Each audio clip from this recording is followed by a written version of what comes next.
அவன் மாய காலத்தின் அதிபதியான காலபைரவனின் வம்சம்.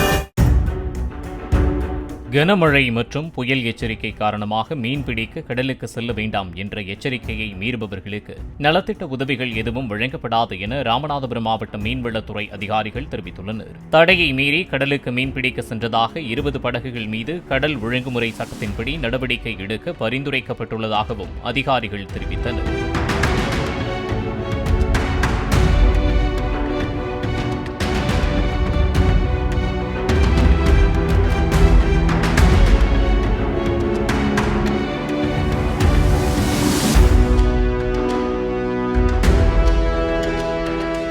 அவன் மாய காலத்தின் அதிபதியான காலபைரவனின் வம்சம்.